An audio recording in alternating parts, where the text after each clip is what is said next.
Монгол улсын соёлын гавьяа зүтгэлтэн зохиолч Санжим Пүрэв. Наран гарав. Өгүүллэг.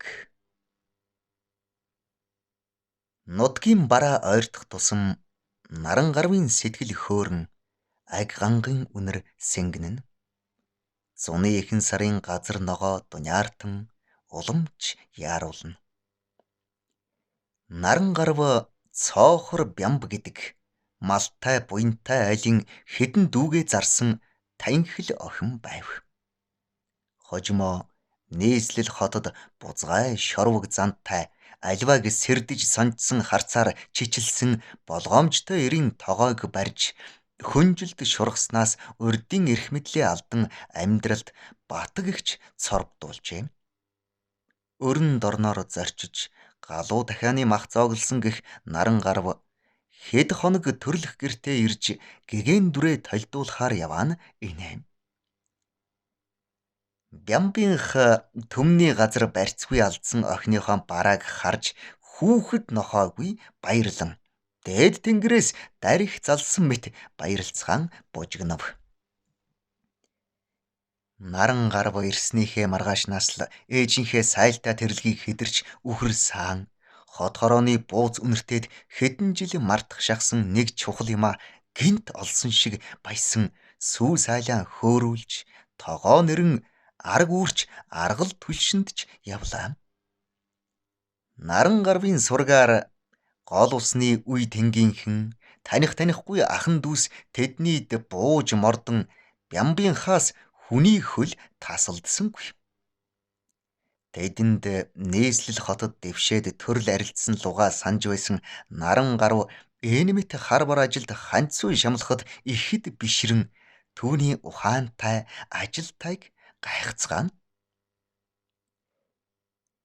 Наран гарвыг өглөө сайландаан гартал найх том тайхар тарлан бух өөрийнх нь хөгшин хүрэн бух хоёр улаан нүдлэн хөндлөсөж зэлэг хэсэн үнэний бөгс үнэрлэн хамар дээрээ халуун шээс асгаруулж хошуу царвайн холхино. Бямба зэлэн дээр ирснээ тарлан бухны хондлойг алгадаж баруунтаагаас овоо юм уу гэд авсан чинь зэлүүмүүлээд байх бармуу да. Бас цус холдсон янзтай юм аа. Манай хүрэн яах вэ? Өөрийн хотны мал гэсээр ханцуугаараа нурууг нь арчив. Наран гарав дотроо аав минь айлын бух адлах санаатай. Уг нь овоо сүртэй амтын юмсанч гэж бодож дотроо доогтой инээмсэглэв. Бямба зэлээ тойрон бэрв туглаан ажин харин наран гарав муу аав минь өтөлжтэй гэж халаглангүй бодон өөрийн ирэхгүй санаалтав. Хэдэн дэлчгэр хүрэн тугал нойтон хамраа долоон зэлнээс босч сүүлээ модойлгон суняана. Тэгж байтал юугүй хоёр бох сөөнгтөн урамдаж хөлөөрөө газар самардан тоос босгож сүрийг үзүүлснээ гэнт хой дурдуулыг харгалдуулах мэт тас нис хийгээд явчихлаа. Зэлэн дээр үхэр тугал өмөлдөн хот хороогоороо бужигнж гэрийн хаяанд яс мэрж хөвцөн гөлөг сүнсээ зайлтал айн сүүлээ хавчиж хотны захад холдсоор үлэн хуцлаа. Тарлан бухны том засаа хоёр барив хоорондоо чихэлдэн шуудаатай ноос шиг савчиж хүрэн бухны сэлмэн эврээрээ олон золтойл сэвсийн цуулчихсангүй. Хүрэн бухч мөчөөгөө гсэнгүй тарлангийн ханхар игмэнд бахим эврээ шигтгэж том шаланган сэгсжүүлэн түрсээр зэлтэй тугал дайрч сүүсайл татчих шахлаа. Айл нэг нь шарх авсан бололтой цусан тусал энд тэнд харагдав. Айж самдарсан наран гарав наад хоёроос халгаач зэлтэй тугал дайрчихлаа гэж бачимдав. Бямба нурууга үүрэн хоёр бухны мөргөлтгийг харжээ. Амуу хүрэн буухны тамир барагджээ. Энэ тарлан залуу гэсэндээ хүчтэй юм. Даанч мөргөлдөх ухаанаа олохгүй залиг. Мууг нь салтаа уужим засаа том эвэр цалгар овоо бух болмоор төрхтэй юм гэж санаж зогсдол хүү хураалтай бараан дээрээс хуучин багн барьсаар гүйж ирлээ. Бямба түүнийг хялам хийснэ. Бидгээ баг нь хугаччих чи. Мод олдох биш гэв. Энэ хоёр нараа их чиг дайрчихвал яана гэж хүү харан дуугаар хэлэн наран гарвыг харлаа. Малын захад өссөн хүн гайгүй. Ингэж улан гиссэн амтс мод чулуу байтугай чон нохой дайрсан ч салахгүй. Зуны дунцаар гараагүй байхад ороо норчих юм аа гэсээр толгой сэгсрэв.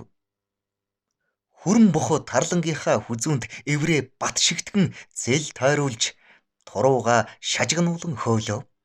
Бямба хэдэн жил илүү өвс хэвсэн гэсэндээ манай хүрэн хараагүй байна. Овооч хэдэн жил зэл хотоон баярлууллаа хөөрхий. Духны үс буржиж бууралдах янзтай. Тамаал өтлөх өрөв төмөр юм. Хоёр гуйнаасаа шуугдаж шулдган салдаанда юмтай юмгүй хооронд болж энэ амтэн юун үнэнд харах. Энэ залуу тарлангийн зүрхийг өхүүлчихгүй шиг мал болгол хэдэн жил үр төлөн өгөх байлгүй. Харин ямар юмтай цус хойлдсон баран бол гэж сэрдсээр зэлний хажууд сууж тамхиан нэрлээ. Аав минь улаа ирсэн бухан дайруулва гэж наран гарав санууллаа. Та эзнээ алт мал ухаантай. Тэнэг хүм биш дайрч гулвэлгүй. Миний хүү өхөр малаас овоо төсөөрчээ. Гэхдээ аав нь ганцны цогоо гудлын ээтгэр хоншорт тогшиж унгаав. Хоёр бох тоос манан хадаан тэртээ жалганд ясаа тавина гэсэн шиг манан татуулан улайрч холдсноор зэлтэй тугал зүрх нь амаараа гарах шахан айсан наран гарав багнаа барьж хөшсөн баг дүү бүгд тайвшран хоёр хүчтний араас харж хоцорлоо. Хоёр бухны улаанаар эргэлдсэн том нүдэнд тоос шороо чигж бахардан амьсгаацаар амаар нь цагаан хөөс цахран цувна. Бух мөргөлдөх ийм аймаар билүү? Ухаан алдах шахлаа гэж наран гарав цээжээ даран түгшингүй инээмсэглэв. Нөө ингэж л байдаг юм. Нэг хотны мал яах вэ? Хүн шиг хотоон орхиод зайлах биш. Гэсээр аав нь босч гэртээ орлоо. Үнэхээр маргааш өглөө нь наран гарвыг сайланд гарахад өчигдөрхөн сэвсээ цувуулах нь холгүй мөргөлдөж орон дэлхий тараах шахсан хоёр бох найрсгэн аргагүй бөгсөө нийлүүлээд хэдэн үнээнийхэн дунд ихэмсгээр хивж хэвтлээ. Харин хоёр бухны дух мунда дал шалан хүзүүнд энд тэнд хөнгөн шарх харагдана. Бямба дээлээ нөмрөн зэлээд хойрсноо. Наран гарва хүүхэ. Мал гэдэг чинь муудалдсан ч нэг хотондоо багтдаг амтс. Миний хүү хаяа малын бараа харж зүсийг таньж явхад гэмгүй. Монгол хүн байна да. Хэмээн ухаанаар зодон зэмлэх сануулахын завсарт хэллээ. Энэхэн зуур наран гарав өчнөөн олон жил орон хотод юуг мартаж юуг хүсэн мөрөөдөж явснаа эргцүүлэн дотроо уучлах санаатай алсыг харлаа. Дэндүү хол тэнгэрийн тэртээ хаяанд насаараа яваач хөрөмгүй их уулс сүмэлзэн. Наран гарав энэ орчлонгийн тоосыг өдий хүртэл хөдөлгөж нар салхиар нь амьсгалахдаа үзэж мэдээгүй, эдэлж гүйцээгүй, мартаж орхисон олон юмтайгаа сая л эргцүүлв. Энэ орчлонд улангассан хоёр бух байтугай ухаан төгөлдөр хүмүүний үр аль мунхаглахыг хэлж яаж барна? Нэг их том ярьж мөрөөдөж дээгүүр харж явсны олз үгүйг наран гарав бүр түүрхэн ухаарлаа. Хорвоо дэлхийд хоосон толгойтой тэнвчлэхийн амьд үлгэр би энэ биеэрээ байж хэмээн Наран гарав өөрийгөө голж өөртөө харуулсав. Үүнд наран гарвын бурууч юу байх вэ?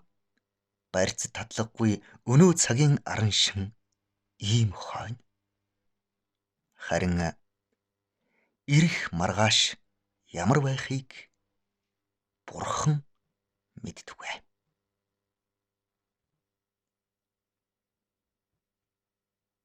Зохиолч Санжим Пүрв, уншсан Эрхэнбаярын Баттурж.